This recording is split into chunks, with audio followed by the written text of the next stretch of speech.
Bienvenidos a todos en esta noche a esta reunión, ya es la tercera que tenemos. ¿Cuántos no estuvieron ni ayer ni hoy a la mañana? Bueno. Entonces hay gente que viene hoy por primera vez, ¿así es? Muy bien, hermanos, pues gloria al Señor. Bienvenidos a todos, me alegro mucho de verles. En estos días estamos viendo diferentes temas que tienen que ver con los acontecimientos finales. Dicho sea de paso, este es uno de los temas más mencionados en la Biblia, parece mentira, ¿verdad? Pero es que tenemos mucho material en la Biblia para estar preparados para esta hora especial y diferente en la que nos encontramos como pueblo de Dios. Sé que probablemente aquí en esta noche, en esta sala, haya hermanos, a lo mejor, no sé, hasta de otra congregación, de otra denominación, que a lo mejor algunas de las cosas que tú has oído en estos días no las había oído nunca. En el sentido de que a veces parece como que la enseñanza escatológica es como muy repetitiva, ¿no? Como siempre se dice lo mismo, se repite lo mismo y no se indaga, no se profundiza, no se penetra más en la palabra de Dios para descubrir más cosas. No es que estemos enseñando cosas nuevas, no hay nada nuevo bajo el sol, dice la Biblia, ¿verdad?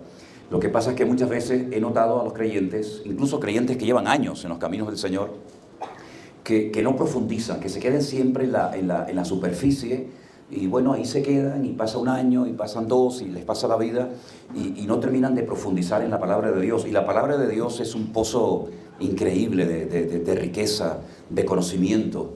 Y tenemos que renovarnos cada día en la presencia del Señor en todas y en cada una de las áreas de nuestra vida. Yo siempre les pongo el ejemplo que yo tengo allí en Tenerife un vecino, que él era militar hasta el otro día, ya está jubilado, aunque es joven, y él es instructor de buceo, aparte de ese piloto de helicópteros. Y él estaba siempre invitándome a que yo hiciera el curso de submarinismo. Y yo siempre decía, bueno, no tengo tiempo, no puedo, pero bueno, al final me presionó tanto que me dijo, oye, mañana vamos a hacer la inmersión y vamos a hacer el curso de submarinismo. Bueno, la verdad es que uno siempre va asustado a todo lo que no domina, ¿no? A todo lo nuevo, a todo lo desconocido, pero fue realmente para mí una experiencia espectacular. Fue algo realmente que no podré olvidar en mi vida, porque bajar a las profundidades y ver lo que hay allí realmente es increíble, ¿no? Y ver que puedes estar allí todo el tiempo que quieras y puedes respirar, aunque parece que al principio no puedes, pero sí puedes. Y me vino a la cabeza que eso es lo que nos pasa a muchos creyentes con el tema de la vida cristiana y de la palabra de Dios. Se quedan en la superficie y al no profundizar no conocen la profundidad de la enseñanza bíblica, ¿verdad? Y a mí me gustaría que todos y cada uno de ustedes amaran al Señor y amaran su palabra y estudiaran y que se esforzaran y que no haya por nuestra parte esa especie de asignatura perdida, suspendida, ¿no? De bueno, que estudien otros. No, hermanos, tenemos que estudiar todos porque hoy por hoy nos podemos reunir y congregar en estos lugares y hoy por hoy podemos utilizar las redes sociales. Pero probablemente llegará el día cuando no podamos hacerlo. Y ya no vamos a poder depender ni de congresos, ni de campamentos, ni de convenciones, ni de pastores, ni siquiera de las redes sociales.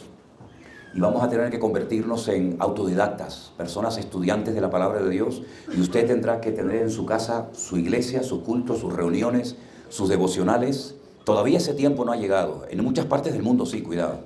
Todavía nosotros tenemos una cierta libertad, pero van a hacer todo lo posible por tapar nuestras bocas. De hecho, les decía esta mañana que, por ejemplo, en China, que hay millones y millones de cristianos, y que, por cierto, la iglesia no para de crecer, a pesar de la presión y de la persecución terrible que hay, está prohibido hablar públicamente del Apocalipsis y de las profecías que tienen que ver con la segunda venida del Señor Jesucristo. Totalmente prohibido, es un delito, terminas en la cárcel si un predicador, si un pastor se le ocurre hablar de estos temas públicamente. Entonces ya es un hecho de que en muchas partes del mundo hay hermanos que están tratando de cortar la información de la Biblia. Estuvo a punto de salir una ley en España que gracias al Señor no salió. Yo le dije a la iglesia, quiero que sepan que yo estoy dispuesto a ser detenido y a ser encarcelado, no tengo ningún problema.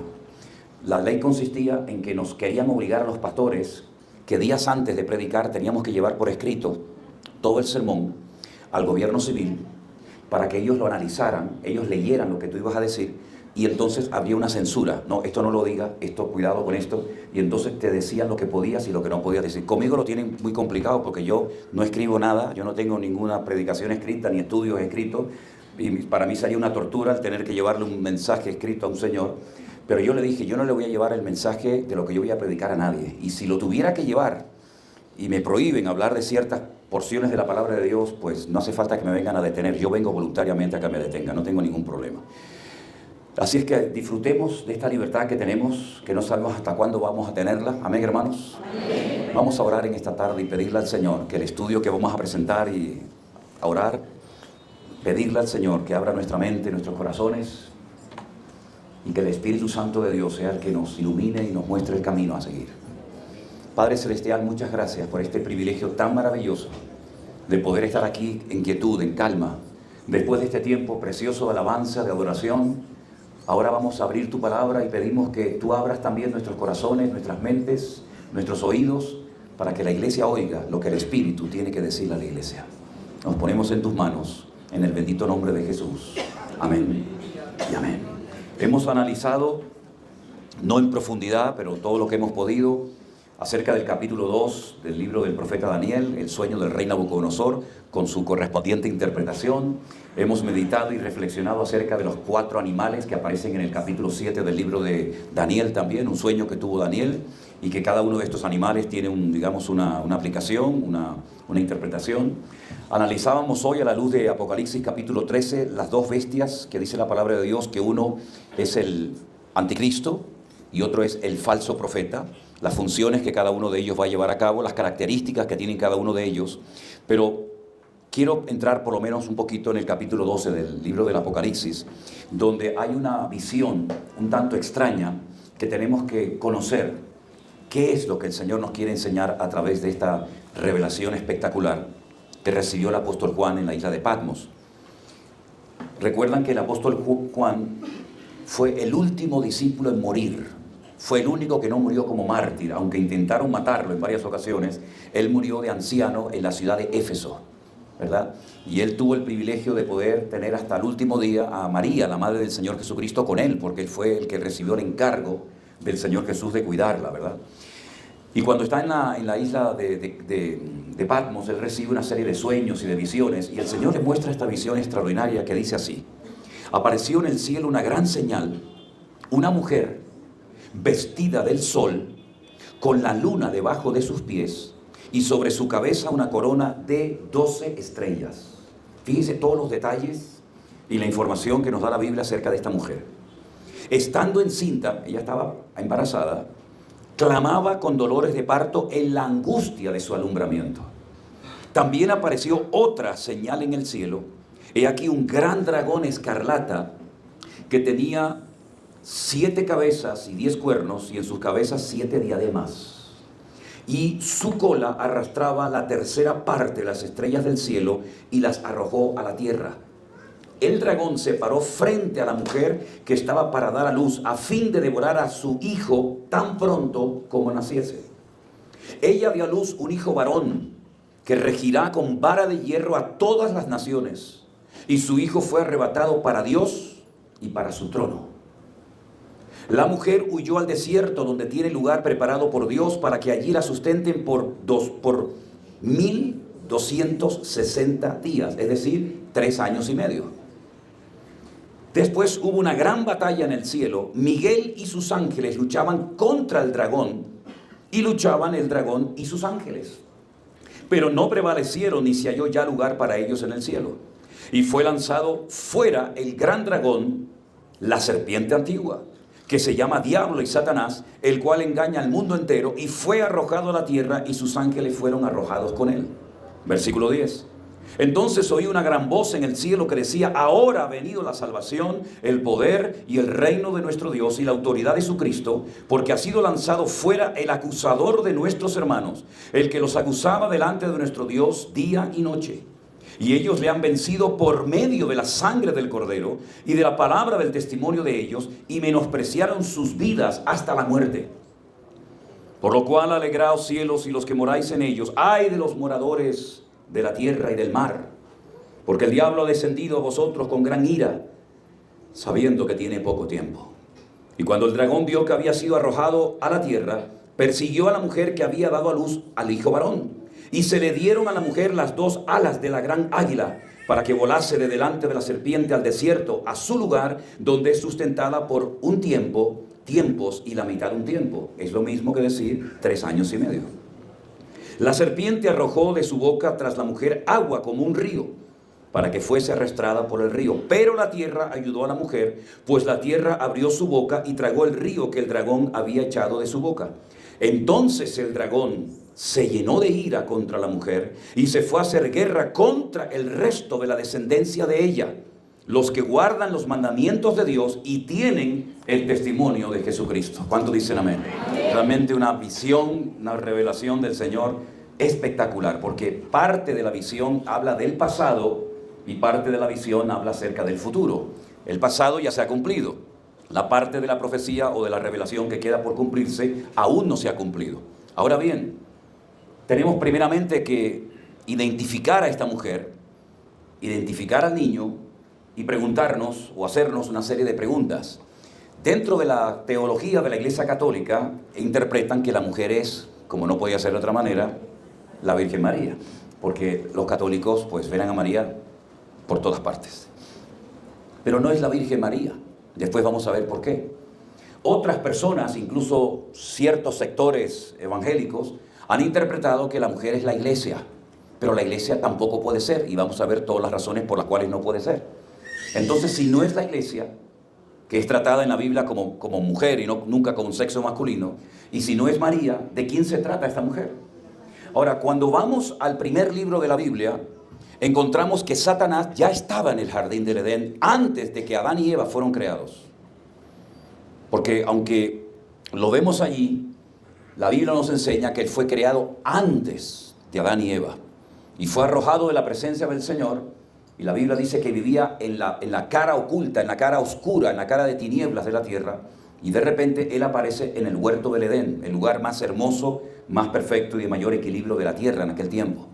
Dios crea al hombre del polvo de la tierra, pero no de una tierra cualquiera, sino de un tipo de tierra que en hebreo se conoce con el nombre de Adamá. Porque hay 2 palabras en hebreo para definir lo que es tierra. Una es la palabra Haaretz y otra es la palabra Adamá. Y Dios tomó esa tierra, Adamá, y formó un Adán. La palabra Adán está formada por 3 palabras. Las letras en hebreo serían la Aleph, la Dalet y la Men Sofit. La palabra Aleph o la letra Aleph también representa el número 1. Y si quitamos esa letra, nos queda la palabra Dan, y Dan en hebreo significa sangre. Lo que está diciendo el Señor con el nombre que le pone a este ser humano, a este primer ser humano, es que es el primer ser vivo, porque la Biblia dice que la sangre es la vida y la vida es la sangre, el primer ser humano con vida, con el aliento divino, con el soplo del Creador, con el soplo del eterno Dios. Ahora la Biblia dice que cuando lo creó varón y hembra al mismo tiempo. Eso dice la palabra, tanto en hebreo como en español. Varón y hembra lo creó. Cuando él entra en un profundo sueño, y no sé si se han preguntado los varones por qué Dios dejó dormido a Adán mientras hacía a la mujer. Yo después, si quieren, les digo por qué. Vamos a ser serios, ¿no? La Biblia nos enseña que lo que Dios hace es que lo corta.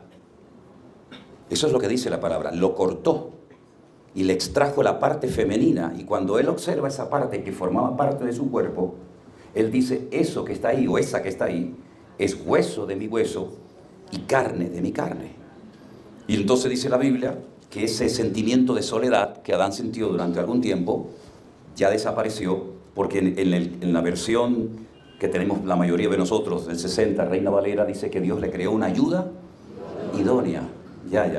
Una ayuda idónea, Pero cuando uno profundiza en el texto en hebreo, la expresión que aparece no es ayuda idónea, es Ezer Kenegdo. Y Ezer Kenegdo significa ayuda contraria. Así que si tu mujer te lleva siempre la contraria, para eso fue creada, para llevarte la contraria, precisamente. Y lo saben hacer muy bien, además. Dios los creó, los puso en el mejor lugar. No había contaminación de ningún tipo, no había peligros. No sudaban. No tenían ningún tipo de dolor o de sensación de angustia, de temor, hasta el día que pecaron. El día que pecaron, se convirtieron en seres mortales. El día que pecaron, todo cambió. La creación, los animales, ellos mismos, todo cambió. Pero no quedaron como un barco como sin timón a la deriva, sino que el Señor los busca, el Señor les habla y les da una palabra profética que es la primera profecía de la Biblia. Y se encuentra en Génesis capítulo 3, versículo 15. Esa es la primera revelación de que nacería un hijo varón. Y a partir de ese momento Satanás se entera por primera vez en la historia de algo que va a ocurrir, que va a traer unas tremendas consecuencias sobre su persona. Y quiero leerles esta primera profecía que aparece en la palabra de Dios en Génesis capítulo 3, versículo 15.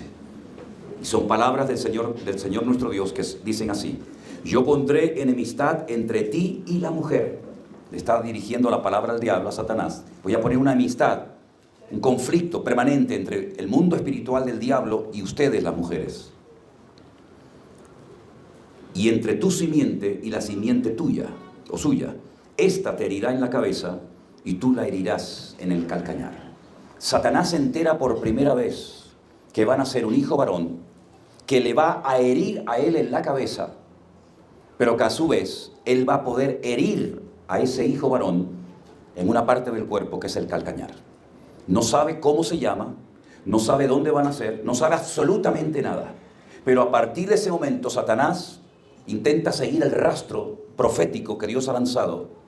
Y vemos desde el libro del Génesis hasta el mismo día de la crucifixión del Señor Jesucristo en Jerusalén, cómo Satanás trató de impedir por todos los medios que ese niño naciera. Y podríamos hablar horas, créame, horas de todas las estrategias que el diablo utilizó para impedir que ese niño naciera. Divide el país en dos, como vimos esta mañana, ¿verdad? Tratando de enfrentar a una tribu con otra, unos se van por el norte, unos se van por el sur. Mata a un montón de criaturas, niños pequeños en Egipto, lanzándolos al río Nilo, pensando que de esa manera va a impedir que el Mesías nazca. Una vez más Herodes vuelve a intentar matar a todos los niños, incluso queriendo matar al Señor Jesús. En fin, hay un montón de ejemplos en la Biblia de cómo Satanás intentó frenar e impedir que el Señor Jesucristo naciera. Y los que recibieron esa promesa, esa mujer que recibe la promesa, la profecía de que nacería un niño varón, que sería herido en el calcañar y a su vez él heriría a Satanás en la cabeza, es el pueblo de Israel. El pueblo de Israel, que también es tratado en la Biblia como esposa, como novia, como amada, recibió una promesa. El único pueblo de la tierra que tenía la palabra de Dios. Ellos tenían que ser los portadores de esa bendición al mundo. Ellos tenían que exportar la bendición de Dios a todas las naciones de la tierra. Y por eso ese odio tan grande contra ese pueblo a lo largo de la historia y también en el tiempo presente.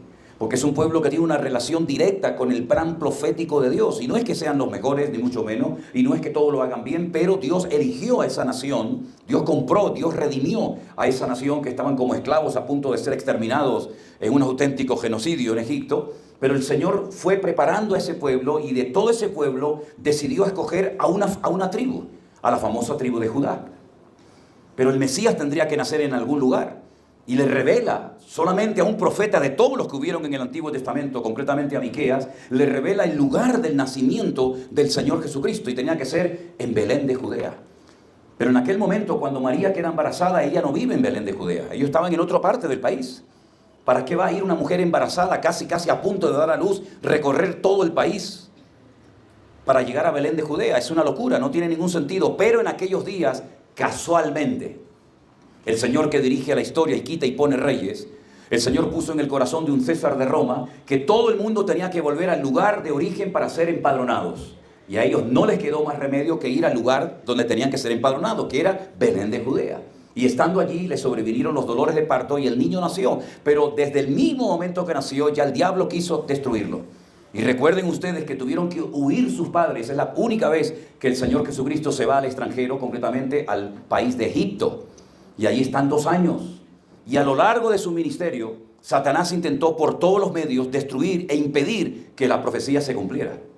Y vemos cómo el dragón, es decir, Satanás, la serpiente antigua o el diablo, intentó matar al Señor Jesucristo, intentó que lo despeñaran en unas montañas muy altas que hay en Nazaret, intentó ahogarlo en el mar de Galilea en una tempestad tremenda. Y hay muchos ejemplos en el Nuevo Testamento de cómo Satanás trató de impedir que el Mesías naciera. Incluso hasta en el último momento, estando en la cruz, quiso bajarlo, diciéndole a la gente que le dijeran al maestro: si eres el Hijo de Dios, demuéstralo, bájate de la cruz y bájanos también a nosotros. Es decir, tomó todas las medidas habidas y por haber, hizo todo lo que pudo para impedir su nacimiento, para impedir su muerte, incluso para impedir su resurrección. Pero todo, como sabemos, le salió el tiro por la culata. Satanás, viendo que el plan A le falló, inventa y crea un plan B. Es decir, si no pude destruir al más importante de la nación de Israel, como fue el Señor Jesucristo de la tribu de Judá, dice que se vuelve para hacer guerra contra el resto de la descendencia de ella. ¿Os dais cuenta cómo no puede ser María? Porque María, cuando tuvo al Señor Jesucristo, era la primera vez que daba luz. No significa que después no tuviera otros hijos, pero Jesús fue el que abrió matriz. Y el que abría matriz, tanto en los animales como en los seres humanos, tenía que ser consagrado al Señor. Hasta el día de hoy, cuando un matrimonio en Israel o en cualquier parte del mundo, pero siendo judíos, tienen un hijo varón, tienen que hacer una ceremonia de comprar, de redimir al niño, porque si no tiene que dedicarse todos los días a servir al Señor. Y el Señor Jesucristo fue presentado porque fue llamado santo, porque abrió matriz. Y la palabra del Señor nos enseña que fue el primer hijo que tuvo María. Pero el dragón, cuando no pudo destruirla a ella, cuando no pudo acabar con el niño, se va a hacer guerra contra el resto de la descendencia de ella. ¿Y quién es esa descendencia? Lo dice aquí: los que guardan el testimonio de Dios y tienen el testimonio de Jesucristo. ¿De dónde salimos nosotros, los gentiles?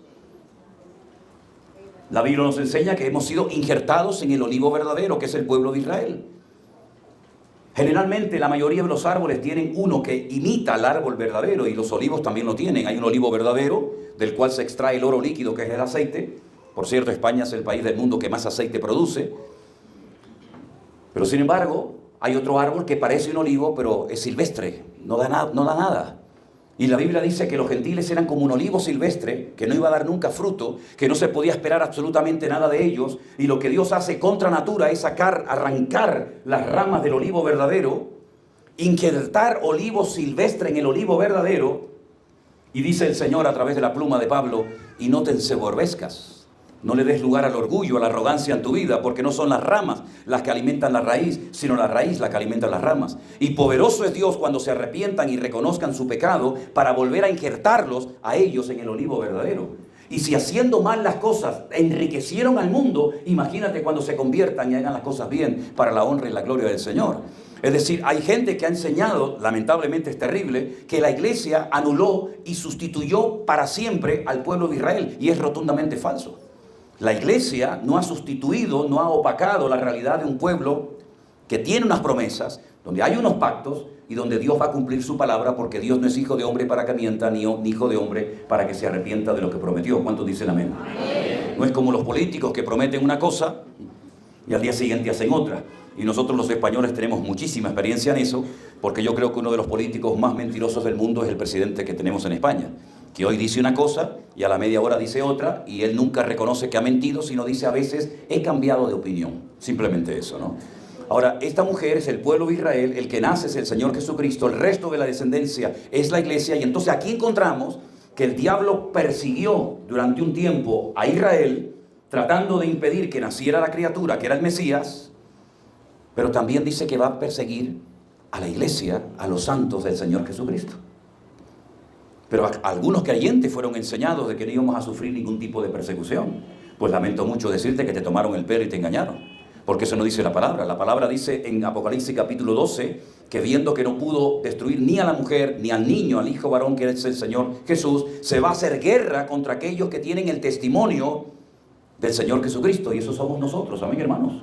Nosotros somos el único freno que le queda al planeta Tierra para su destrucción total y absoluta. Ustedes en Colombia están frenando que este país vaya a la ruina total y absoluta. Somos la sal que era en los tiempos de la Biblia. Era el producto que se utilizaba para evitar el proceso de descomposición de la carne, de los pescados. Cuando había grandes pescas, ¿verdad? O cuando se mataban animales y no se consumía al momento todo lo que se había matado, ¿cómo guardábamos? No había congeladores, no había hielo, no había neveras. ¿Cómo se conservan en temperaturas altísimas en Israel esas pescas milagrosas, esa cantidad de animales que se mataban? Le ponían sal. Y cuenta la historia que en el mar de Galilea, que es un lago cerrado, había un puerto que se llamaba el puerto de Magdala. Y ahí nació una señora llamada María Magdalena.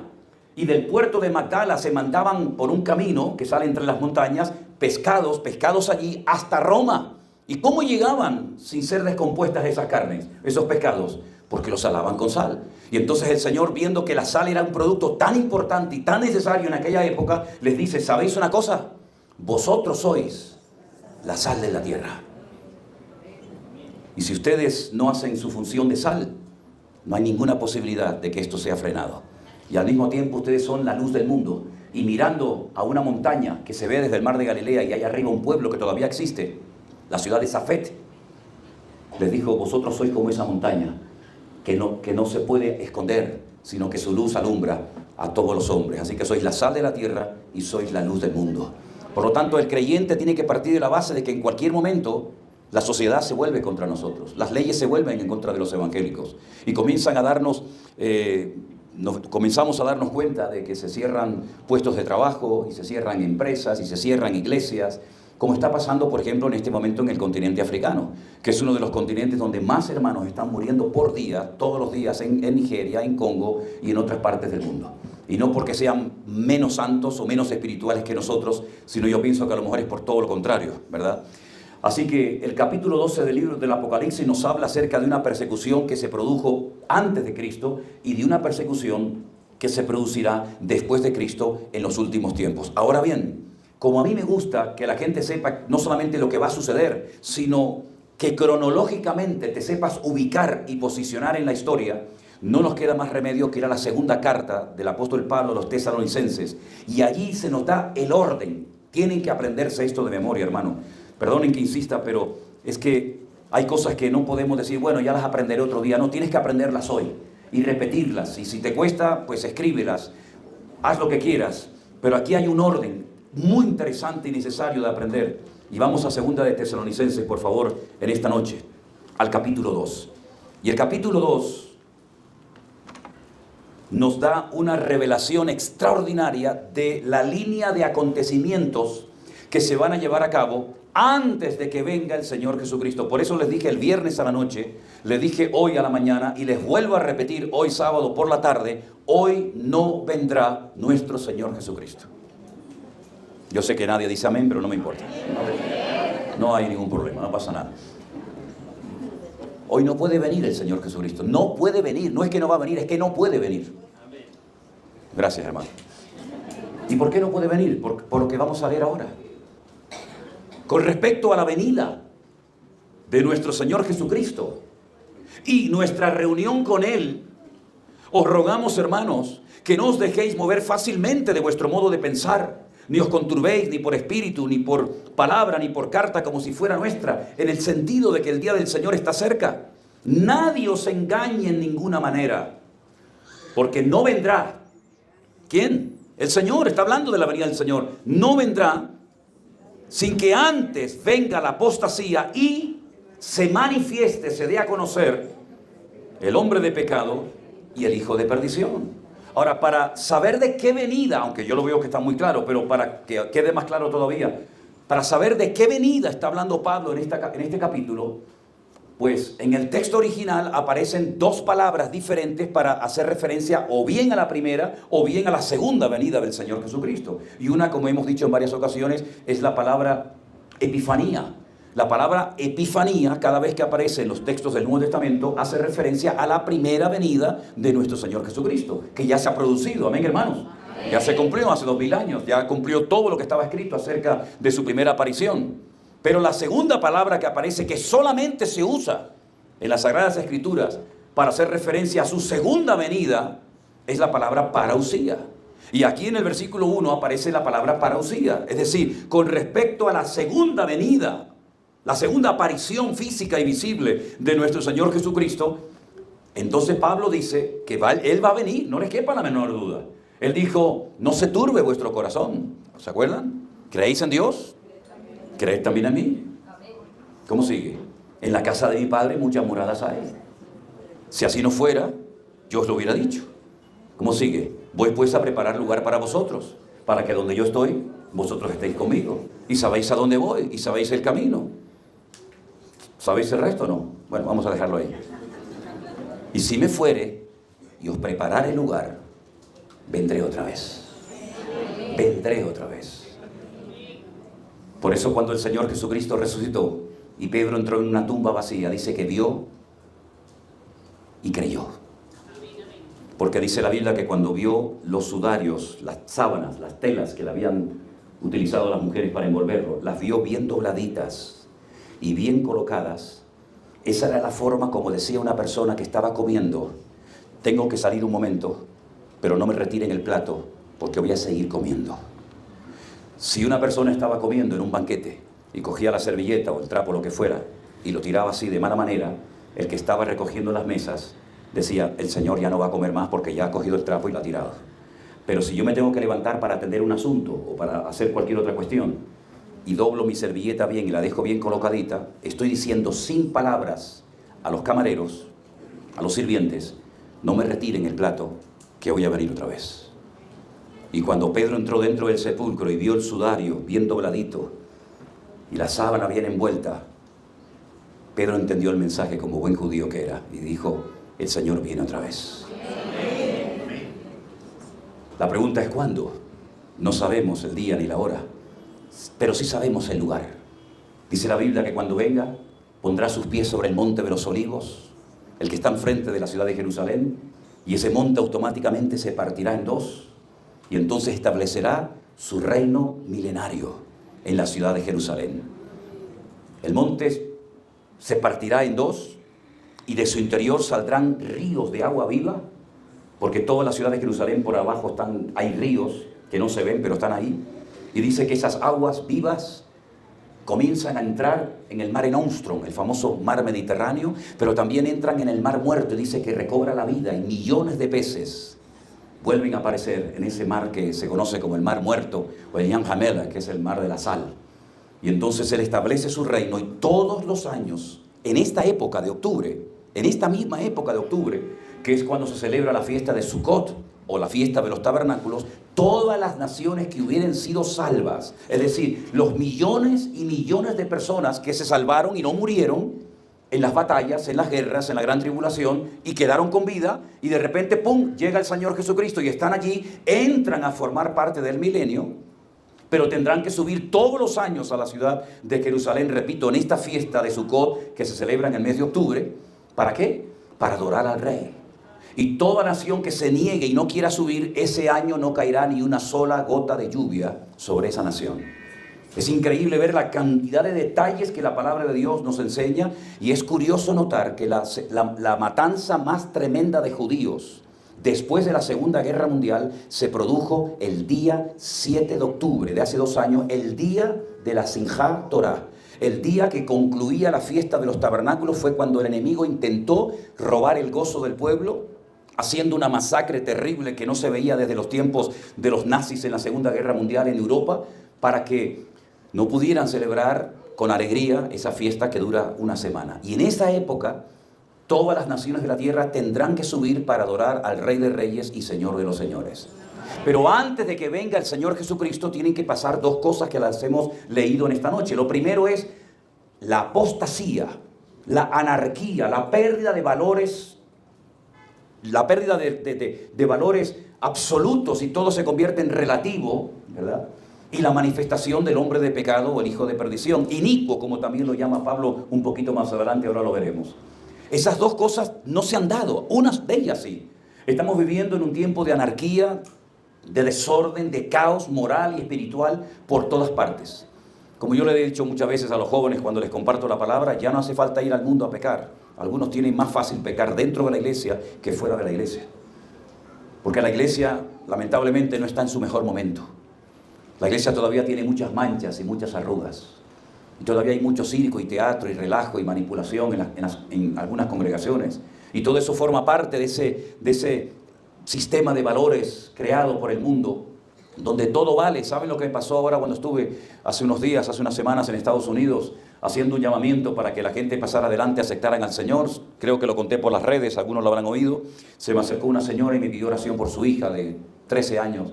Y cuando le pedí que me informaras qué le pasaba a la niña, si estaba enferma o algo, me dijo: no, la niña no está enferma. La niña lo que pasa es que dice que ella se siente que es una puerta. Una puerta. Bueno, en estos días aquí en Colombia también ha visto algunos que no sé si van disfrazados, si van en serio o en broma, pero estamos viendo cosas terribles. En Europa se acaba de operar un hombre y se gastó 14.000 euros porque el sueño de su vida era ser un perro. Y se operó, se puso pelo de perro, no sé qué más se habrá hecho, pero él va por las calles de cuatro patas y alguien lo lleva con la cadena y levanta la patita así para marcar terreno y el sueño de él es el perro. Hay gente que se ha casado con un árbol. Hay gente en Europa que se ha casado con un árbol. El otro día, lo más cómico es que el otro día uno dice que se casó consigo mismo. Se casó con él. No sé si algún día se va a divorciar también de él, ¿no? Es decir, cosas rarísimas, cosas que decimos, pero Dios mío, ¿qué está pasando, no? ¿Qué ocurre con todo esto, no? Por ejemplo, ustedes pueden ir a la ciudad de Tel Aviv, que es un centro mundial de depravación, aquello Sodoma y Gomorra, multiplicado por 1000.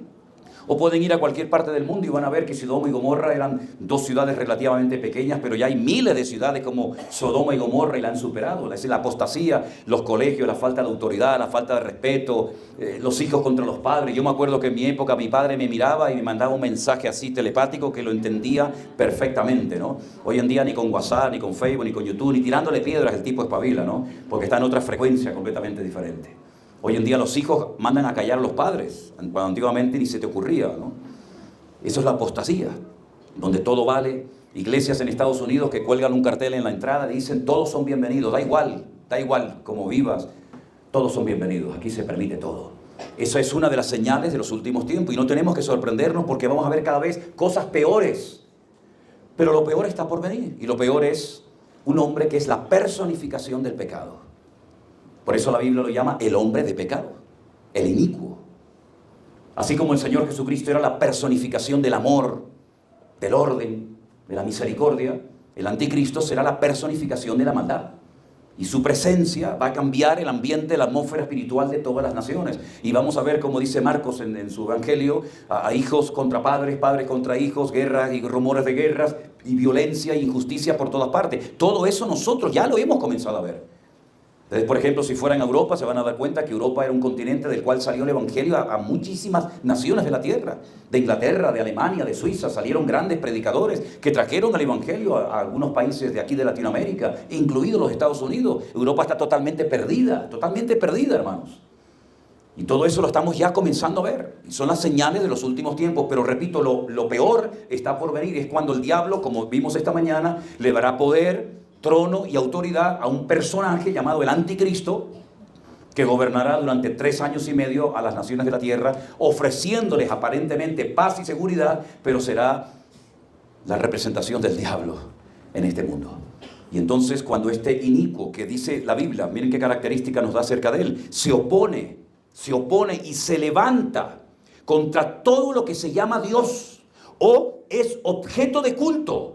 Es decir, no soporta que adoren a otro Dios, no soporta a las religiones, no soporta que haya otros cultos, porque dice la Biblia que se opone contra todo lo que es objeto de culto, contra todo lo que tenga que ver con Dios, de tal manera, fíjate al punto que llega de maldad, que se sienta en el templo de Dios haciéndose pasar por Dios.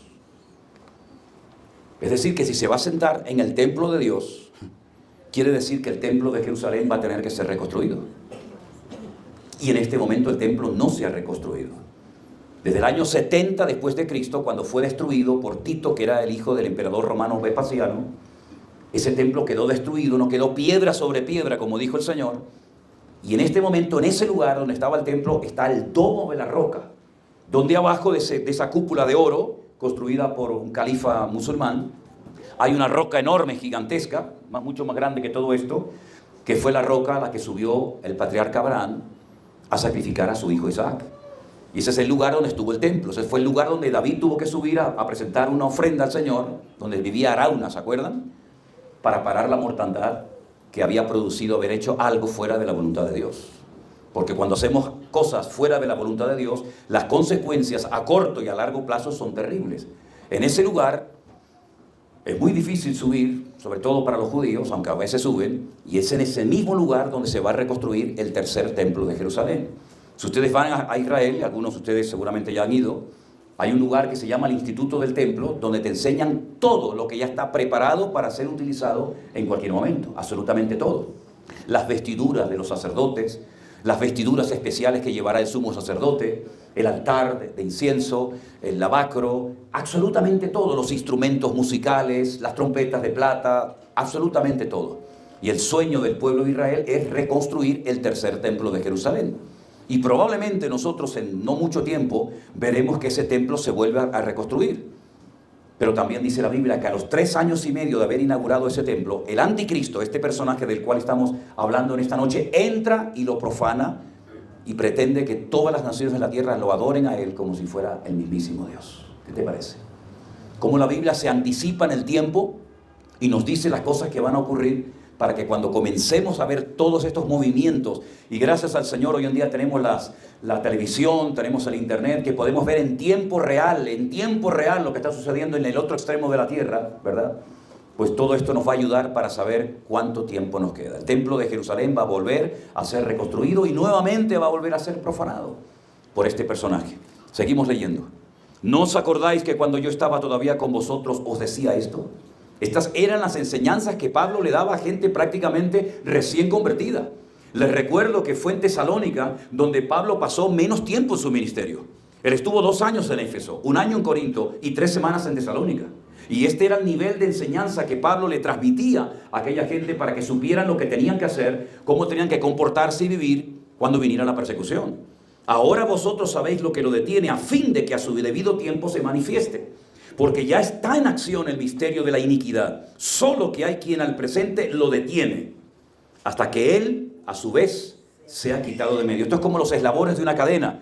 La primera, el eslabón dice que el Señor tiene que venir. El segundo dice, pero no puede venir hasta que se manifieste el hombre de pecado, el hijo de perdición, es decir, el anticristo. Venga la apostasía, la anarquía total a nivel mundial, pero a su vez, este personaje no se puede manifestar hasta que alguien, que la Biblia dice, él, sea quitado de en medio, y entonces se manifestará aquel inicuo a quien el Señor matará con el espíritu de su boca y destruirá con el resplandor de su venida. Inicuo cuyo advenimiento es por obra de Satanás, con gran poder y señales y prodigios mentirosos, con todo engaño de iniquidad para los que se pierden, por cuanto no recibieron el amor de la verdad para ser salvos. Por esto Dios les envía un poder engañoso para que crean a la mentira, a fin de que sean condenados todos los que no creyeron a la verdad, sino que se complacieron en la injusticia. La pregunta es, ¿qué es lo que está deteniendo al anticristo para que se manifieste y haga de las suyas durante un tiempo limitado, evidentemente? Bueno, a mí me enseñaron cuando estuve en la escuela bíblica que era el Espíritu Santo. A lo mejor algunos de ustedes también han oído eso, que es el Espíritu Santo lo que impide que el anticristo se manifieste. Pero como la iglesia va a ser arrebatada, según algunos, antes de que acontezcan estas cosas, cuando la iglesia se vaya, cuando sea sacada de la tierra en el arrebatamiento, el Espíritu Santo se va con la iglesia. ¿Y cuándo ha necesitado el Espíritu Santo a la iglesia para estar en este mundo? ¿Acaso no dice Génesis capítulo 1 que el Espíritu de Dios estaba en la tierra y no existía la iglesia? ¿Y no existía el pueblo de Israel? Si el Espíritu Santo es Dios y por lo tanto es omnipresente, va a estar en todas partes independientemente de que usted y yo estemos en ese lugar. Y además de eso, en ninguna parte de la Biblia dice que el Señor quitará su Espíritu Santo de la tierra. En ninguna parte de la Biblia. Así que los que tienen ese argumento tendrán que buscar mucho para ver si lo logran encontrar, pero no lo vas a terminar encontrando. Entonces algunos se atrevieron a decir que lo que impedía la manifestación del anticristo era el Imperio Romano. Pero el Imperio Romano no existe hace 2000 años. El Imperio Romano fue el único de los 4 que mencionamos ayer o esta mañana que no fue destruido, conquistado por otro imperio. Sí, es verdad que se dividió. Casi duró 1000 años el Imperio Romano. Casi duró 1000 años. Se dividió en Oriente y Occidente. La parte de Oriente, la capital era Constantinopla, hoy en día está en Turquía, y la parte occidental era Roma. Pero se autodestruyó, no fue conquistado por otro imperio. Por lo tanto, el Imperio Romano ya desapareció, pero el anticristo aún no se ha manifestado. Algunos decían que era la iglesia, pero la iglesia nunca es tratada en género masculino. Pero hay un texto en el Antiguo Testamento que vamos a leerlo en esta noche, porque creo que en la caja de preguntas alguien hacía esa pregunta, que nos da a entender algo muy interesante que sucede o que va a suceder en los últimos tiempos. Daniel capítulo 12, versículo 1. Vamos a leerlo entre todos, ¿les parece? Daniel capítulo 12, versículo 1, la palabra de Dios dice lo siguiente. ¿Lo tienen? Vamos. En aquel tiempo se levantará Miguel, el gran príncipe que está de parte de los hijos de tu pueblo. ¿Y qué pasa? Será tiempo de angustia, cual nunca fue desde que hubo gente hasta entonces. Pero en aquel tiempo será libertado tu pueblo, todos los que se hallen escritos en el libro. Muchos de los que duermen en el polvo de la tierra serán despertados, unos para vida eterna y otros para vergüenza y confusión perpetua. El mundo espiritual está muy bien organizado. Miguel es el arcángel protector del pueblo de Israel. Ya le dice el Señor a Daniel, Miguel, el gran príncipe que está de parte de los hijos de tu pueblo. Daniel era judío, era de la tribu de Judá. Y Miguel es un arcángel tremendamente poderoso, es como el general del ejército de Dios. Recuerden que uno de los títulos que Dios recibe es Jehová de los ejércitos. ¿Y quién comanda los ejércitos? ¿Quién organiza los ejércitos de Dios? Es Miguel. Luego hay otro arcángel también tremendamente poderoso, pero no entra en batallas, sino que es el arcángel que Dios utiliza para traer mensajes trascendentales a personas, como por ejemplo a Daniel, como por ejemplo a María en el Nuevo Testamento. Pero Miguel es el arcángel que protege a tu pueblo, le dice el Señor a Daniel, es decir, al pueblo de Israel. Y no cabe la menor duda que si uno estudia, aunque no sea creyente, la historia de este pueblo, uno llega a la conclusión y dice, bueno, pero ¿qué tiene esta gente que nadie puede destruirlos? Un pueblo que no es ni el 0,01% de la población mundial, que es un país tan pequeño, hermano, pero tan pequeño, que en comparación con Turquía, con Irán, con Irak, con Egipto, con Jordania, es algo tan ridículo, algo que ni se ve. Fíjense lo pequeño que es Israel, que cuando usted ve un mapa mundi, el nombre Israel no lo pueden poner encima del país porque lo tapa. Tiene que ponerlo a un lado, de lo pequeñito que es. Un país que siempre ha sido perseguido por babilónicos, por los medos, por los persas, por los griegos, por los romanos, por los españoles, por las cruzadas católicas. Todos intentaron destruirlo. El último intento terrible fue en la Segunda Guerra Mundial. Y vuelven otra vez a resurgir como el ave fénix. Y uno dice, pero ¿qué tiene este pueblo? ¿Por qué no nos logran destruir? La última guerra, lo último que ha pasado en estos últimos 2 años ha sido realmente algo increíble. Llegó un momento en el que ese pequeño pueblo estaba peleando contra 7 enemigos al mismo tiempo. Hezbollah al norte, Hamas al sur, los yemenitas en el otro lado y los cohetes desde Irán. ¿Cómo es posible que no puedan destruir a ese pueblo? Por una sencilla razón. Porque Dios dijo que hasta que no se cumplan los pactos y las promesas que Dios le hizo a Abraham y a los descendientes de Abraham, Él cuidaría de ese pueblo. Si alguien lograra destruir a Israel, demostraría una de dos, o que Dios no existe o que Dios es mentiroso. Pero Dios lo ha protegido, y en estos últimos 70 años que llevan desde que entraron por última vez, han librado ya más de 8 batallas contra centenares de enemigos, por tierra, por mar y por aire. Y no hay manera, y no hay forma de destruirlos. ¿Te das cuenta? Entonces te das cuenta que el Señor cumple con sus promesas, aunque nosotros no seamos tan fieles como deberíamos, pero el Señor es tremendamente fiel. ¿Cuántos dicen amén? Y tenemos que orar para que pronto se desarrolle todo lo que falta por cumplirse.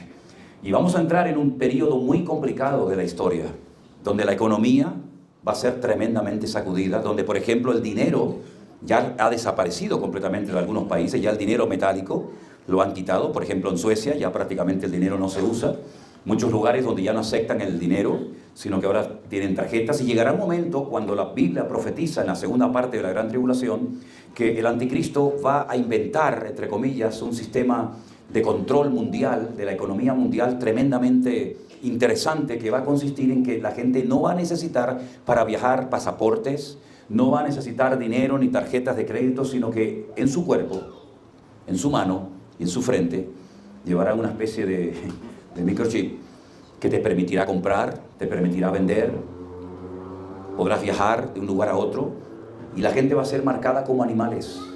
Y eso va a hacer que el anticristo controle a la población mundial, quién sale, quién entra. Por ejemplo, en España, usted no puede ingresar en una cuenta bancaria más de 1.000 euros en un momento. Porque si usted ingresa más de 1.000 euros en una cuenta, automáticamente el gobierno le va a llamar. No se pueden hacer transacciones comerciales por más de 1.000 euros sin declararlas. Es decir, cada vez estamos siendo más controlados. Y la gente dice, no, a mí no me controla nadie. Mire, todos los que estamos aquí, si usted ha traído su teléfono, su celular, como ustedes lo llaman, ya te están controlando. ¿No te ha pasado que, por ejemplo, te pones a hablar con una persona o a comentar sobre un tema y al rato te empiezan a entrar publicidad del tema que acabas de mencionar? Mire, yo no sé lo que es el ayuno intermitente ni me interesa, pero un día Sí, porque o es ayuno o no es ayuno. Por eso es intermitente para los coches nada más, ¿no?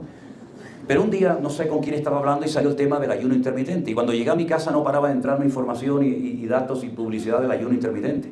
Otro día pasé por un lugar donde había una obra tremenda, habían hecho un socavón tremendo en tierra y pregunté qué es lo que estaban haciendo allí y me dijeron que estaban haciendo en esa parte de España, en Zaragoza, un centro logístico europeo para el tema de Amazon. Y al rato comienzan a entrarme información de Amazon. El teléfono nos está oyendo permanentemente. Una vez fui a un lugar y me dijo, mira, ven que te voy a enseñar una cosa. Y tenía toda la habitación llena de pantallas, de ordenadores, computadoras, y se veía una mujer lavando, se veía otro durmiendo, se veía otro haciendo otras cosas. Y le digo, ¿esto qué es? Dice, yo tengo hackeadas las cámaras de un montón de gente y puedo ver en tiempo real lo que hablan, lo que dicen, lo que piensan, lo que sienten, lo que hacen, o lo que entra, el que sale. Porque las televisiones incluso que tenemos en casa, no solamente usted las ve, también te están viendo. ¿Cómo? Sí, las televisiones nos ven a nosotros. Y los teléfonos nos escuchan permanentemente. Nuestras conversaciones. Por eso las personas que quieren hacer daño, lo primero que hacen es apagar las señales de teléfono porque automáticamente triangulan la señal y saben dónde te encuentras. Por lo tanto, mis queridos hermanos, la tecnología tan alta que tenemos hoy en día, sin lugar a dudas, va a ser utilizada por Satanás, por el anticristo en los últimos tiempos. Por eso nosotros hemos entendido que las redes sociales las vamos a utilizar el tiempo que el Señor nos permita utilizarla para difundir la sana doctrina y la palabra de Dios entre las naciones de la tierra. Pero no le quepa a usted la menor duda de que la tecnología, la alta tecnología, va a ser utilizada por el diablo para controlar a la población mundial. Entonces se aproximan tiempos muy interesantes donde la economía, la espiritualidad, la educación, la enseñanza, la política, todo va a ser sacudido de una forma tan tremenda, que incluso llegará el momento en el que la gente anhelará con todo su corazón que se levante alguien, da igual si es de derechas o de izquierdas, de un partido o de otro, para que traiga paz, para que traiga orden y arregle los problemas mundiales. Y ese personaje el diablo ya lo tiene preparado. Y se llama el anticristo, que junto con el falso profeta estarán haciendo de las suyas durante mucho tiempo. De momento la iglesia está aquí, amén, hermanos. De momento no hemos sido arrebatados de la tierra. ¿Y cuál va a ser nuestra función en los últimos tiempos? Yo se lo voy a describir con un libro de la Biblia. Hay dos libros en la Biblia que tienen nombre de mujer. ¿Cuáles son? El libro de Ruth y el libro de Esther. Perfecto. El libro de Esther es la historia de una mujer, ¿verdad?, que llega a ser reina y que utiliza su belleza, que sin lugar a dudas la tenía, para la gloria del Señor y para poder salvar de un genocidio seguro a todo su pueblo. Perfecto. El libro de Ruth nos habla acerca de 3 mujeres y de 3 varones. Como dicen que las mujeres viven más que los hombres, pues efectivamente los hombres murieron primeros que ellas. Noemí se va al extranjero, se va a un país llamado Moab, que actualmente se llama Jordania, un país inventado por los ingleses, ¿verdad?, para la familia de los hashemitas, y entonces resulta que queda viuda. Pero sus hijos ya se habían casado en el extranjero, con 2 mujeres moabitas. Una se llamaba Ruth y la otra se llamaba Orfa. Veo que conocen la historia. Cuando Noemí decide volver a su tierra, concretamente a la ciudad de Belén, la palabra de Dios dice que las 2 le siguen, pero ella le dice, yo no tengo más hijos ni tengo nada que ofrecerles. Así que vuelvan a sus casas, rehagan su vida, vuelvan a casarse, porque yo ya estoy en los últimos días de mi vida y no tengo ninguna esperanza de vida ni para mí ni para ustedes. Orfa se vuelve, pero Ruth le dice, yo te seguiré a donde quiera que tú vayas. Tu pueblo será mi pueblo, tu Dios será mi Dios. Donde tú vayas yo iré y solamente la muerte hará separación entre nosotras dos. Ella se convirtió de verdad. Esa mujer cuando llega a Israel, ella es una extranjera, pero es ella, la gentil, la moabita, la que se dedica a cuidar de su suegra judía, que ya la pobre no da más, está cansada, está mayor, está extenuada. Y la palabra de Dios dice que se levantaba a altas horas de la madrugada y se iba al campo a trabajar, porque en aquellos tiempos había una ley que cuando era el tiempo de la cosecha había que dejar ciertas partes del campo para los extranjeros, los huérfanos o las viudas. Y ella, como viuda que era, se iba a espigar, se iba a buscar algo de comida tanto para ella como para su suegra. El dueño de esas tierras se llamaba Booz, y Booz era hijo de Rahab. Rahab, la ramera de Jericó, tuvo un hijo que se llamó Booz, y Booz se fija en ella y se casa con ella, y de ahí viene la descendencia del Señor Jesucristo. Si quiere dormir, no hace falta. Eso me lo ponían a mí cuando quería, para dormir. Pero. Entonces, ¿quién cuidó de quién? ¿La judía de la moabita o la moabita de la judía? Es un libro literal que se produjo realmente en ese momento de la historia, pero al mismo tiempo es un reflejo, porque la Biblia dice, y este es un punto crucial para poder entender lo que va a suceder, ¿qué es lo que será? Lo mismo que fue. Así como hubo una gentil que cuidó de una judía cansada y atormentada y entristecida hasta el punto que no quería que la llamaran como se llamaba, sino que ella expresó su tristeza y su cansancio. En los últimos tiempos Israel llegará a un punto de agotamiento que dice Daniel capítulo 12, que cuando ya el pueblo de Israel esté extenuado y ya no pueda más, es entonces cuando aquellos que tenemos la esperanza de vida en el Señor Jesucristo, que no hemos dejado de orar nunca por ese pueblo y por esa nación, porque es un mandato bíblico, orad por la paz de Jerusalén, es entonces cuando ellos se darán cuenta de que nosotros no somos enemigos de ellos, sino somos sus mejores amigos, porque oramos para que conozcan al Cristo que tenían que haber conocido, pero que por haberlo rechazado nosotros lo conocimos, y ahora somos nosotros los que le hablamos a ellos y los llevaremos a los pies del Señor Jesucristo. Y esta es la historia, y uno dice, esto parece como un juego, ¿no? Parece como un tablero de ajedrez donde hay unos que entran, unos que salen. Bueno, usted puede mirarlo desde la óptica, desde el prisma que quiera, pero la pura realidad es que todo esto que está escrito se va a cumplir literalmente, mis queridos hermanos.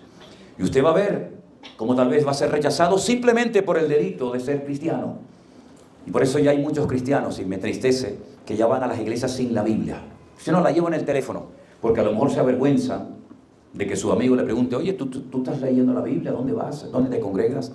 Así que, queridos hermanos, por una parte podemos decir que lo mejor está por venir, pero también por otra parte tenemos que decir que lo peor está por venir.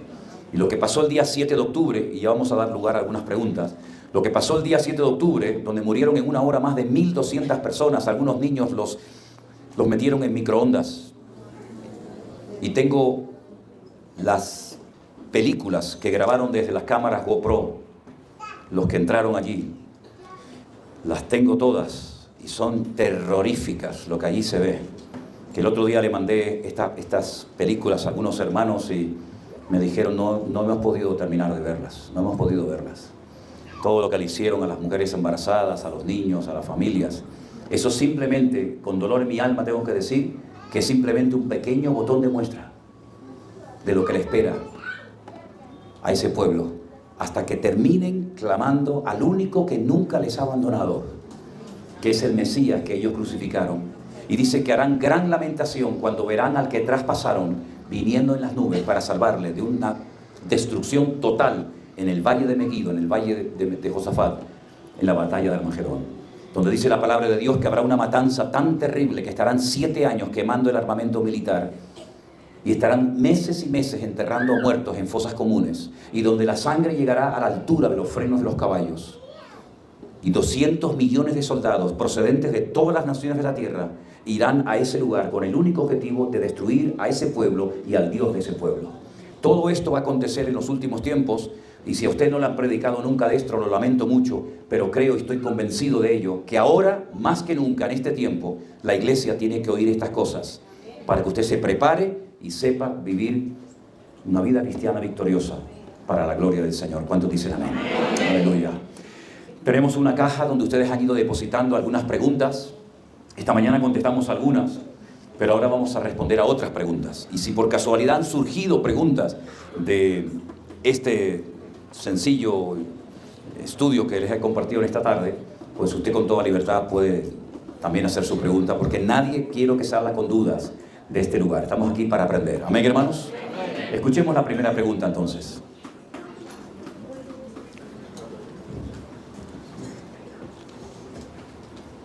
Pastor, mi pregunta es sobre Colosenses capítulo 1, versículo 20. Dice, ¿a qué se refiere cuando dice que reconciliar las cosas del cielo? Toda la creación fue alterada cuando Adán y Eva pecaron. Todo. El mundo angelical, el mundo vegetal, el mundo animal, todo fue afectado. Vivimos en un mundo desordenado porque el pecado lo distorsiona todo. Es como un veneno que se mete por todas las partes, ¿verdad? Y la palabra del Señor nos dice que Él va a venir y va a restaurar todas las cosas, absolutamente todas las cosas las va a restaurar. Fijaros qué detalle más significativo. Nuestro planeta Tierra tiene dos movimientos, de traslación y de rotación. Uno consiste en el tiempo que tarda en dar la vuelta sobre su propio eje y otro es el tiempo que tarda en dar la vuelta alrededor del Sol. Pero nuestro planeta está inclinado. Y por eso, como está inclinado, los rayos del Sol no dan directamente ni en el norte ni en el sur. Por eso se ha congelado el agua. Pero cuando el Señor venga, dice que todo lo torcido lo volverá a poner en su sitio. Y esos casquetes polares, que son millones y millones y millones de metros cúbicos de agua, se van a descongelar y el nivel del agua subirá. Y por eso dice la Biblia que cuando Él venga, muchas islas, menos la de Tenerife, van a desaparecer. Así es que todo va a ser puesto otra vez en orden, absolutamente todo. El mundo espiritual, el mundo vegetal, el mundo natural, todo va a ser puesto en orden nuevamente. Pastor, ¿puede aclararme si podemos o no adorar y orar al Espíritu Santo o hacerle una petición? Ni oramos al Espíritu Santo, ni adoramos al Espíritu Santo, ni oramos en el nombre del Espíritu Santo. Yo tuve que corregir hace poco a uno de nuestros pastores, lo aceptó perfectamente. Digo, mira, cuando nosotros oramos, oramos como dice la Biblia. La Biblia dice, orad al Padre en el nombre de Jesús. En ningún momento usted va a encontrar que tenemos que mencionar al Padre, al Hijo y al Espíritu Santo en nuestras oraciones. Cantarle, orarle, pedirle al Espíritu Santo es algo totalmente fuera del orden bíblico, ¿verdad? Entonces nosotros no adoramos al Espíritu Santo. El Espíritu Santo nos lleva a Cristo, Él tomará de lo mío, Él me glorificará a mí, Él os guiará a toda la verdad y os recordará todo lo que yo os he enseñado, ¿verdad? Porque Él tomará de lo mío y os lo hará saber y os advertirá de cosas futuras. Por lo tanto, al Espíritu Santo no hay ni que orarle ni pedirle nada. El Espíritu Santo no quiere recibir adoración. El Espíritu Santo nos quiere llevar a quien hay que adorar, que es al Rey de Reyes y al Señor de los Señores. Yo sé que hay toda una doctrina y una teología humana sobre el Espíritu Santo y le cantamos al Espíritu Santo, y por ahí hace años hizo muy famoso un libro llamado Buenos días Espíritu Santo y Vuelta con el Espíritu Santo, pero a quien hay que adorar, honrar y servir es al Señor. Él es el centro, Él es el camino, Él es la verdad y Él es la vida, nada más. Muy buenas tardes, pastor, Dios le bendiga. Buenas tardes.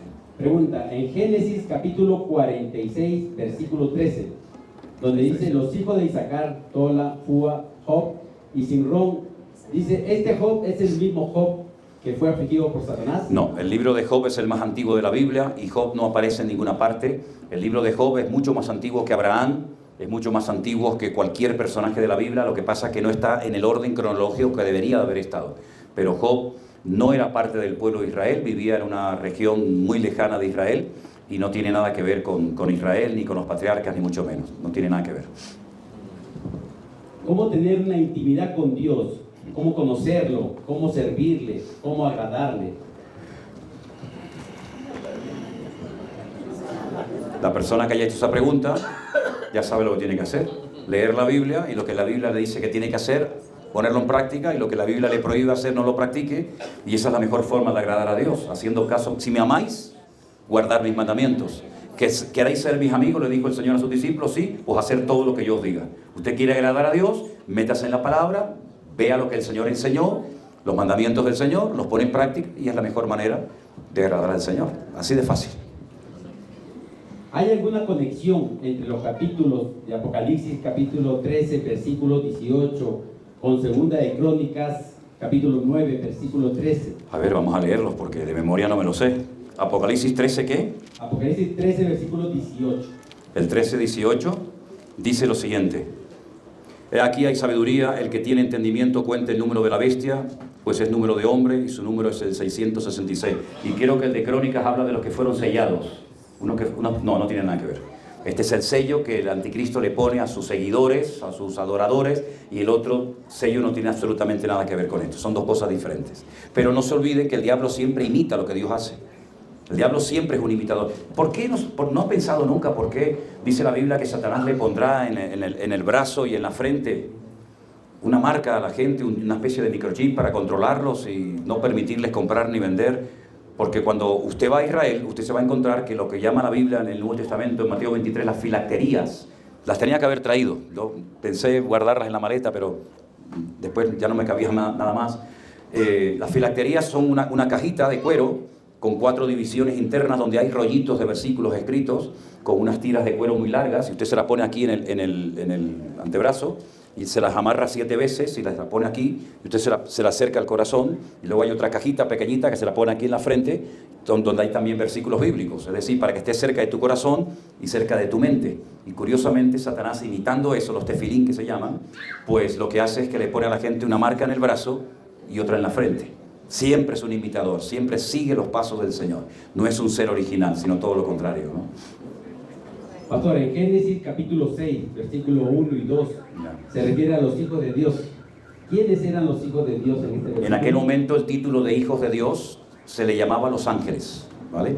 A los ángeles en Génesis capítulo 1, Génesis capítulo 6, perdón, y en Job capítulo 1 se llamaba así en aquel momento a los ángeles. En el Nuevo Testamento el título de hijos de Dios ya no lo reciben los ángeles, sino aquellos que creyeron y recibieron a Cristo como su Señor y Salvador personal. Los hijos de Dios en aquel momento eran los ángeles. Ángeles caídos, porque el capítulo 6 habla de que los hijos de Dios tuvieron relaciones con las hijas de los hombres y engendraron y nacieron seres monstruosos y terribles, etcétera, etcétera. Y son ángeles caídos que en aquel momento, ya no, en aquel momento tenían acceso a tener relaciones sexuales con mujeres y las dejaban embarazadas. Eso es una práctica que se practica en el satanismo, que se llama súcubo incubo, donde demonios tienen relaciones con mujeres y es como si fuera tan real que ni te imaginas, ¿no? Y eso es lo que hacía Satanás con los ángeles caídos, y de ahí salían unos engendros tan terribles, los famosos nefilín, que dice la palabra de Dios que a esos demonios el Señor los tiene atados porque eran tan terribles, y por eso fue uno de los motivos por los cuales el Señor mandó el diluvio, para cortar con esa perversidad, porque querían contaminar la simiente para que no naciera el hijo que se había prometido a Eva en el jardín del Edén. ¿Sí? Pero eso ya no sucede hoy en día. Quiero decir también con esto que hay gente que a las enfermedades le pone nombres de demonios. El espíritu de SIDA. En una época se reprendía al espíritu del SIDA. Otros predicadores reprendían al espíritu, al demonio del COVID. Es decir, los mismos ángeles que había hace 1000 años son los mismos que hay hoy en día. No se reproducen. No hay cada vez ni más ángeles ni más demonios. No se reproducen. Son asexuales, ¿verdad? Y entonces cuando vemos en la Biblia que estos ángeles tenían capacidad reproductiva, eso fue un momento puntual de la historia, pero eso ya nunca más se volvió a dar. Dios lo prohibió. En Apocalipsis capítulo 4, versículo 5, ¿a qué se refiere cuando dice sobre los 7 espíritus de Dios? Los 7 espíritus de Dios habla acerca de 7 formas como se manifiesta el Espíritu Santo. Ustedes saben que, por ejemplo, Cristo recibe muchos nombres en la Biblia, ¿no? Alfa, Omega, Príncipe de Paz, Admirable, Consejero, Dios Fuerte, el León de la tribu de Judá. Es decir, son un montón de nombres de la misma persona. Dios recibe un montón de nombres, ¿sí o no? Elohim, Adonai, el Sebaot, etc. O sea, tanto, ¿no? Y el Espíritu Santo recibe espíritu de vida, espíritu de adopción, consolador, porque en esos nombres vemos las características y las funciones y ministerios que hace el Espíritu. No que sean 7 espíritus, sino que son 7 formas diferentes como se manifiesta el Espíritu Santo en la vida de las personas, pero eso no solo, ¿vale? Si un creyente tiene mucho sufrimiento físico o emocional y decide suicidarse o practicarse la eutanasia, ¿qué puede pasar con él? ¿Aún puede ser salvo? No, practicarse la eutanasia no puede. La eutanasia no se la practica uno mismo. Eso es algo que tiene que ser en un hospital y etcétera, etcétera, ¿no? Si un creyente está pasándolo mal y termina quitándose la vida, yo creo que Dios no tendrá ningún problema en saber cómo tratar a esa persona. Esto ya bastante tengo yo con mi vida, como estar preocupado por los que se quitan la vida, ¿no? Es una tragedia. Hace poquito yo hablaba con unos hermanos que tuvieron una experiencia con su papá, creyente, que perdió la mente, perdió la cabeza y terminó quitándose la vida, y conozco a unos cuantos. Y yo siempre le digo a los hermanos que me gustaría que ustedes me respondieran a esta pregunta, ¿no? ¿Un creyente se puede enfermar del corazón? ¿Puede tener, por ejemplo, un infarto un creyente? ¿Un creyente puede tener un cáncer? ¿Puede tener problemas con los riñones? ¿Con su hígado? ¿Y de la cabeza? El cerebro es un miembro más del cuerpo humano. Y hay creyentes que se enferman del corazón, otros de las piernas, otros de los riñones, otros de los pulmones y otros de las cabezas. Y cuando se pierde la cabeza, por motivos que solamente Dios conoce, pues una persona fuera de sí puede optar por quitarse la vida, pero yo creo que Dios es tremendamente justo para saber que ese creyente, ese hermano nuestro en la fe, no era consciente probablemente de lo que estaba haciendo, pero en última instancia, ¿verdad?, el Señor sabrá cómo tiene que tratar a esa persona. Ya bastante desgracia tiene la familia como para encima condenar a la familia diciéndole que ese señor se fue al infierno, ¿no? Pero como en la casa del Señor hay de todo. Si una persona se queda aquí en la tierra después del arrebatamiento, ¿aún puede convertirse y ser salvo? Sí, claro, pero si no te convertiste ahora, que lo tienes fácil, si no te conviertes ahora, que lo tienes más fácil imposible, te vas a convertir tú en la gran tribulación. Ya, sí. Cuando el que se convierta en la gran tribulación probablemente le corten la cabeza. Entonces, procura convertirte ahora y no lo estés alargando mucho como el chicle, no sea que no llegues allí. Buenas tardes, pastor. ¿La fe está por encima de la voluntad de Dios? La fe, la voluntad de Dios es soberana, la voluntad de Dios no está por encima la fe no está por encima de la voluntad de Dios. La fe no es una varita mágica, no es una llave maestra, ¿no? Yo no tengo fe en mi fe, yo tengo fe en Dios. Y la voluntad de Dios, a veces responderme no, aunque yo haya pedido con fe eso, pero el Señor tiene todo el derecho a decir no, aunque usted tenga toda la fe del mundo. Moisés era un grandísimo hombre de Dios y le pidió entrar en la tierra prometida y el Señor le dijo no vas a entrar, y no vas a entrar, y no vas a entrar. Y no era porque fuera un pecador o porque no tuviera fe, ¿verdad? Hay momentos en los que Dios dice no, en momentos dice sí, y por lo tanto la voluntad de Dios es lo que hay que respetar. Ni más ni menos.